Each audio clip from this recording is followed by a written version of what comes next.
roku pestovania, toto si zapamätajte, už v mesiacoch júl, august, september, október, november, december, január, február, márec, apríl, prosím vás, už nerobte tie zakracovačky.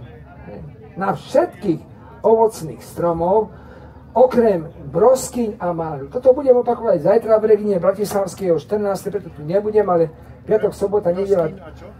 Prosím? A moruše. Samozrejme aj egreše musíte skracovať, mladý pán, to je logické. Černice, ale hovorím o ovocných stromoch, lebo som to robil skutočne 30 rokov, teraz sa nebudem vyhovárať na mojich predchodcov v Československu, to by bolo zle. Robil som to ja 30 rokov, robila to celá Európa.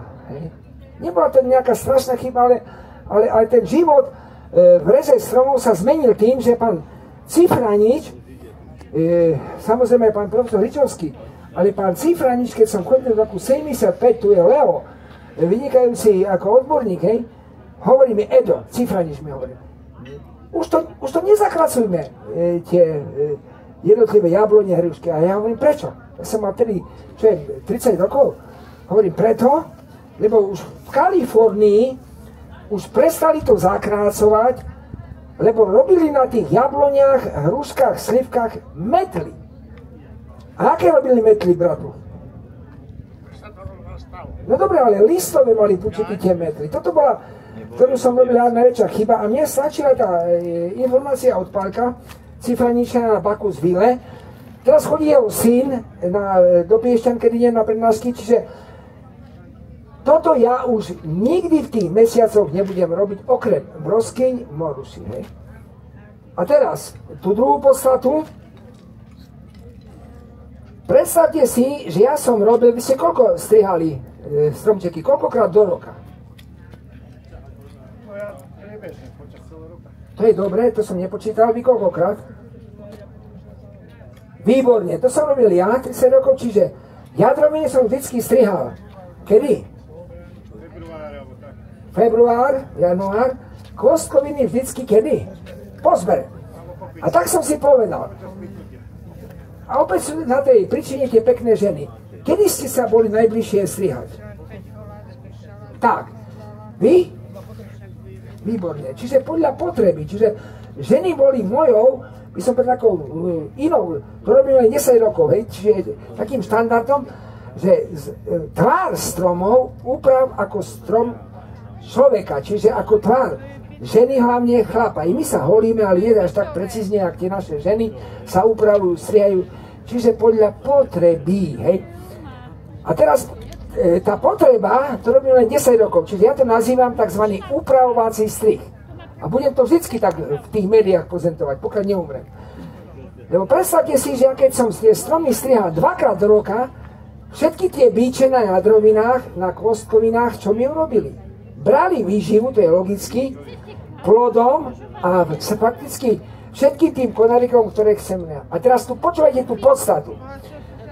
Keby ja som to strihal dvakrát do roka, teraz to nestriham, keď som to strihal dvakrát do roka, tak na všetkých stromoch som mal takéto bíče. To je jedno, či to bola jabloň, či hruška, to kýve aj tento mladý pán, aj tento mladý pán.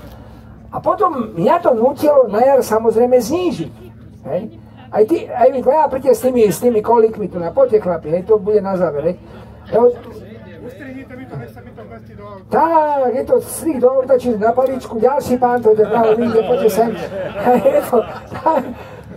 No predstavte si, takto v Prešove, podržte mi ten konárik. Ja si vysokú. A čo ste vysokú? No, čiže akú máte záhradku, čo to máte tu na, No výborná, opäť je poľská odroda, výborná ringotka.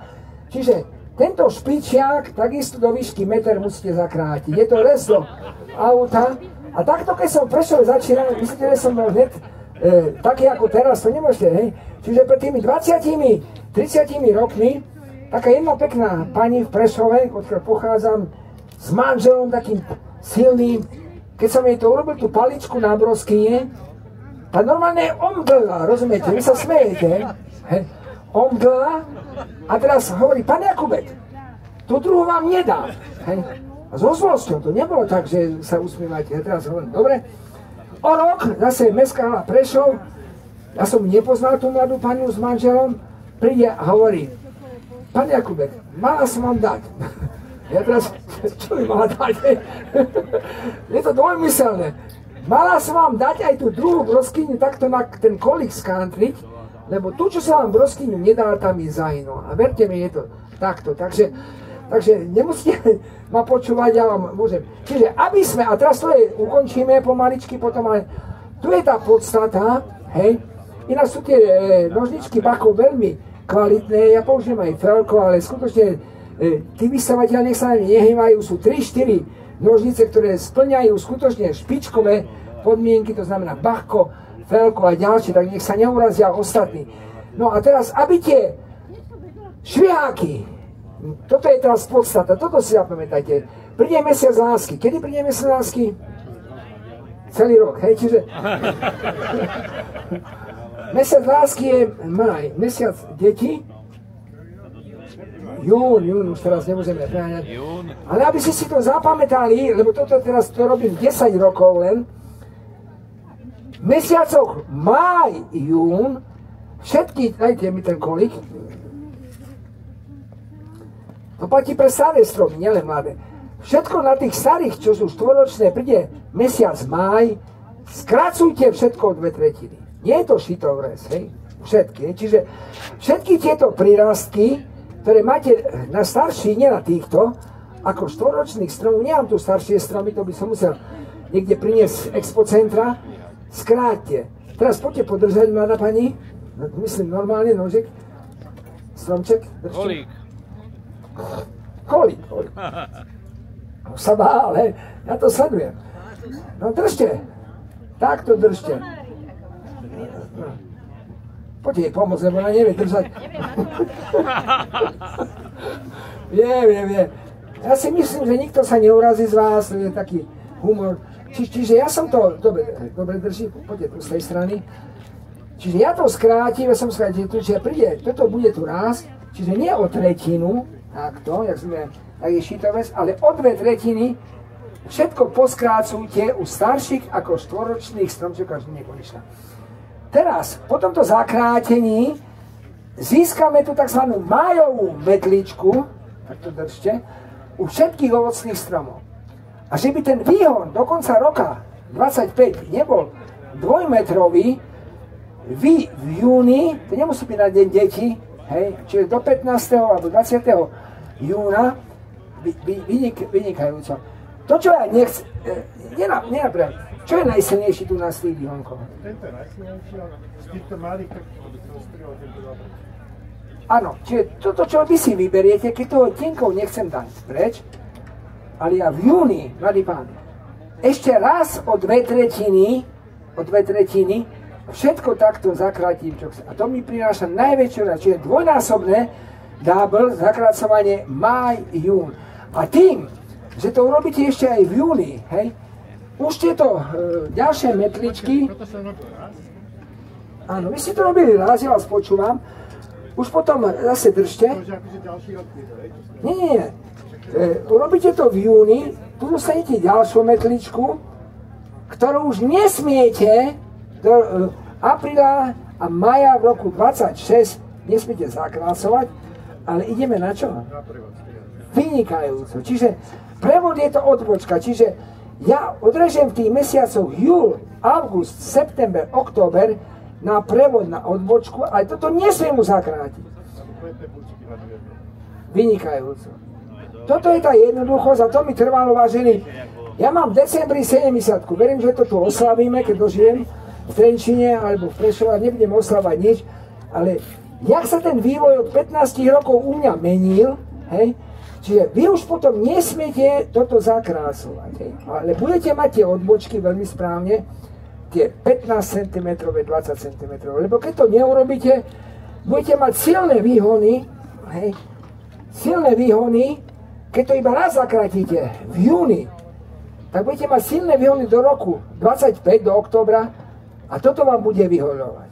Takže v Maj, júni to zakrátim na tú tretinu a potom ešte... Nie na tretinu, na 2/3, o 2/3. Čiže na tretinu, dobre povedal, na tretinu to zakrátite. Toto, čo vám vybehne ešte raz v júni, na tretinu, iba toto, čo chcem nechať, rozumie každý, hej? Ale potom tie ďalšie mesiace, čiže ja vám chcem jedno povedať. Ja vám chcem povedať, aby ste v mesiacoch, bratu, to je tak šariš brata a tak ďalej, východňari. Toto je moje prianie pre celé Slovensko, aby ste v mesiacoch november, december, január, február, marec, apríl nerobili nič. Čiže posledný strih, lebo to je zima, tedy nám nič nerastie, hej, okrem, mne už nerastie, vám rastie, hej. Chápete v tom dobrom? Že by ste k tým stromom opäť pristúpili teraz, keď začnú púčať a rašiť nové letorasty. Chápete? Čiže fakticky všetkých tých 6 mesiacov, ktoré ja doporučujem, robím fakticky v letných mesiacoch. Hej? Čiže robím to máj, jún, júl, august, september. Októbri až tie jablone a hrušky, ktoré nám zarodili. Čiže toto je moja najväčšia, tak aby som povedal, tak ako vízia pre vás do budúcnosti, aby na tom strome počas roka, tak ako na našom tele, nielen na tvári a tak ďalej, nebolo nič, tam nemá byť, hej?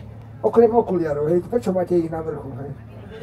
Dobre, čiže sledujeme opäť, čiže chápete, teraz zbytočne tie živiny nepôjdu do tých konárov, keď sme rezali dvakrát počas roka, ale pôjde do plodov, do čoho? Do plodonostného dreva a do tých letorastov. A nebudete mať dĺžky 30 cm, ale také, aké chcete. Toto je moja taká vízia. To mi robí najväčšiu radosť po celom Slovensku. Ináč, tieto kolíky, keď si spomínate na výstavisko Expo Center pred 15 rokmi, všetky takto boli vysadené. Karlova Ves, Havlíčkova, všetky takto vysadené. V Prešove, kde bývam, hej. Čiže v Nitre na agrokomplexe. Lebo viem, že tieto konáriky, ktoré vy len takto skrátite, tie stromčeky sa budú trápiť, lebo koreňový systém to nedokáže, chápete, vyživiť. Takže ja vám ďakujem, 10 minút. Ja som to prehnal. Takže veľmi pekne vám ďakujem. Po obede potom asi o 16. budeme pokračovať, lebo o 13. Ja by som bol rád, keby ste prišli do našej centrály, kde skutočne meno pán profesor Ričovský znamená neuveriteľne veľa pre celý svet. Nehovorím pre Československo, lebo to bol gestor nášho ovocinárstva. Ja som po ňom 15 rokov predseda a tam bude o 13. odovzdávanie a taký memoriál, ktorý si pán profesor zaslúži. Tak ďakujem vám pekne, nemusíte mi tlieskať.